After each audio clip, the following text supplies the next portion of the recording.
This video is going to be going over everything to do with offers and how to present them to cold traffic, the different types of offers that exist, and how to prepare them in outbound to actually find success with the product or service that you're selling. Let's get right into this. I'm gonna have the document that I'm reading over here in the description if you want to take a look at this yourself.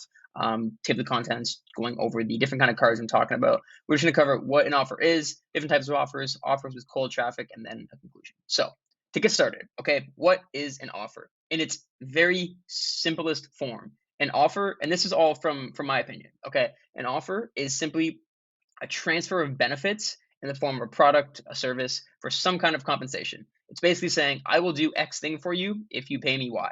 Now, the funny thing about offers is that they exist quite literally everywhere in your day to day life, and you have probably never noticed them. Your accountant that you pay to do your taxes is giving you an offer. The plumber that you call to fix your toilet is giving you an offer. Offers are literally everywhere. Every single thing that you purchase in your day to day, from groceries to whatever it may be, is an offer, whether you see it or not, right? Now, there are a million ways to present your offer. Now, we're going to cover which offers you can use, how to present them over outbound specifically, and which ones make the most sense for you in your business. Let's go. So, different types of offers. Okay, there are two main distinctions of offers that exist in the marketplace. The first one being demand capture offers and demand generation offers. So, demand capture offers, what this means, again, in my opinion, is that demand for this thing already exists. And all you need to do is find the right people to capture or to grab that demand to make a sale, right? So, in the context of business and of, the agency kind of space, that could be things like lead generation, websites, sales reps. The premise behind demand capture offers is that people know that they need these things, right? Companies know that they need leads. They know that they need good websites to, funnel people to for traffic, and they know they need help or people to help them sell, right? You don't need to go to a business and tell them, hey, I can do this crazy thing for you. Well, I'll get in touch with people and get them interested in your product. Like they know that they need leads, right? So with demand capture offers usually comes heavier saturation. There's a lot of lead gen agencies, myself being an example. There's a lot of web devs, sales guys, because every company needs them. So with demand capture offers, there's going to be more people selling them because they are essentially a need that every single business needs. So depending on how you use this, it can be beneficial to you, or it can be your worst nightmare in trying to stand out among these kind of saturated markets. Now, the other type of offer is demand generation offers. So, demand for this thing doesn't exist yet. And so, instead of capturing already existing demand for things that people are looking for, you have to literally manufacture it and create it among your target market. So, now the kind of easy examples of this that I like to draw upon is always software products. You're literally creating a solution to some problem and putting it in front of people and saying, hey, we now do this thing and solve it better than the current way that you do it. And I'll kind of get into that a bit later. But the idea of a demand generation offer is built upon the fact that there's a new and better way to do an existing service. Like I just mentioned with SaaS platforms, right? These tend to fall into the demand generation space because they're providing a solution to a problem that a company doesn't know they need. Let's say, for example, you have a software product where you help um, just baseball coaches with their taxes. Okay, right now, baseball coaches do their taxes in a certain way, but when you come to them with your platform, they don't know that a better solution exists for them to do their taxes. So you quite literally have to make them have a demand for your product, which is the whole idea about demand generation because you're creating it, right? So it's basically like saying this. Hey, I know the old and traditional way of doing XYZ is like this, but we've made a new way where instead of pain point, we can help you dream outcome. Would you be interested in this? Demand generation offers can be harder because you quite literally have to get somebody to care about something that they had no idea previously existed, right? So, in my opinion, 99.99% of offers can fall into these two buckets. But now let's talk about how to use them over cold outbound, some things you want to do and some things that you don't want to do. So offers over cold traffic. Presenting your offer to cold traffic has actually never been harder than it currently is right now in the marketplace. Markets are becoming more sophisticated than ever. Prospects have heard pretty much everything under the sun, and big claims are coming off watered down and less persuasive. Presenting good offers that can convert takes a lot of skill, testing, and practice. But always remember this in the back of your mind. If you aren't getting people interested in your service over cold outbound, your offer simply is not good enough. It is as simple as that. If you are running some kind of cold traffic and it's not converting, excuse me, people just don't care enough. Like it literally does come down to that. This idea remains true 100% of the time. If people are not showing interest in buying your stuff, they just didn't care enough about what you were offering them. And it's up to you to come up with better offers and more things that they care about to be able to sell your product or service. So here are some must-haves when presenting your offer to cold traffic that I've found just through experience. The first thing, you need to have specific quantifiable claims, right? Saying, we can help your business add more revenue using email marketing. Okay, great, but how much revenue can you add? How long does that take? Like the number one thing that annoys me the most when seeing other people's offers is how vague and qualitative they come off. You should be extremely explicit in the result that the people using your product and service will get. We can help your business double the conversion of your welcome flow and add 25% to your email revenue in the first 90 days. When I read that, okay, if I'm in e-commerce store, for example, I know exactly what this agency, what this company is delivering for me. I know the specific outcome that I'm getting, right? This outcome is specific, it's quantifiable. I can see a direct ROI on the idea that if these people do what they say that they do, my business can make more money than before. This is how you make offers feel real, they feel tangible, and they feel valuable. You need to have quantifiable claims, whether it's revenue added, whether it's hours saved, whether it's doubling, convert, whatever it is, some sort of quantitative metric so that people know how much of the thing they are getting. Hope that makes sense.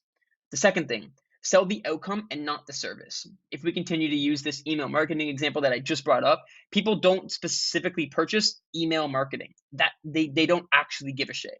They purchase a service that helps generate them more revenue from sending emails, right? Like people don't purchase a cold email system just to say they have a cool outbound system in place. No, they purchase a service that helps them generate leads that have the potential to give them money that they never would have found before. Especially in cold outbound, you always want to make sure you're selling the outcome of the services that you're providing or the product, whatever, not the mechanism itself, right? If you told me I could generate you 20 leads in 90 days, it doesn't matter if you send cold emails. It doesn't matter if you run paid ads. It doesn't matter if you ran around the richest neighborhood in your city and knocked on people's doors asking them to buy. As long as you can give me that quantitative result that you are promising that your service does, the mechanism that you use to achieve it does not actually matter. Because 99, you know what? I'll say 100% of the time, people are not buying mechanisms, they are buying outcomes. Always make sure that the copy in your cold outbound is outcome specific and dependent. The third thing, this is kind of a bit of a niche thing that I've just kind of found through experience lately, but it's better to make your claim or your offer believable than it is to make it sound crazy impressive. Okay, so picture this. Someone that you don't know comes up to you at the gym and they say this: hey there, Ryan, look, we don't know each other, but I've seen you in the gym for a while now. There's a few things about your cardio routine that I think I might be able to help with. If you ate super healthy for the next few months, would you be interested in losing 15 pounds in 90 days? Does losing 15 pounds in 90 days sound like something that is completely achievable for the average person? Most likely. Like you should be able to do that. That's probably something that people have done before, especially if you're eating healthy. Now compare that to this conversation. Hey there, Ryan, look, we don't know each other, but I've seen you in the gym for a while now, man. Like there's a few things about your cardio I think I could help you with. Would you be interested in having six-pack abs and losing 50 pounds in the next 90 days while still eating donuts and Twinkies every day? Which person are you going to believe more? The exact same sort of concept is true over cold outbound. The market has gotten to a level where it is almost more enticing to say that you can make a smaller change and have people believe in you than it is to make some huge, massive change with extreme skepticism, right?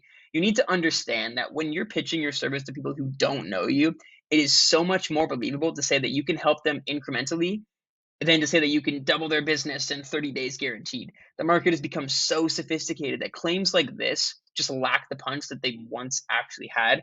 You're so much better approaching cold traffic with copy like, hey Ryan, we can help cut your shipping costs by 18% in under 3 months using our new AI tracking platform. Do you have any interest in a quick video going over how we can help?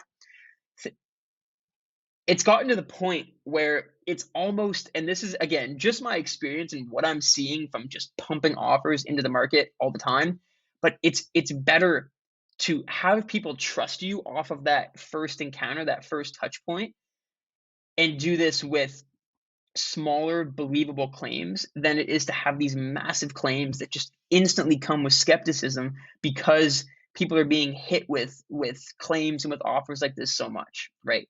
Make the claim that you're making believable and then do all that you can to support that with tangible proof to build trust slowly.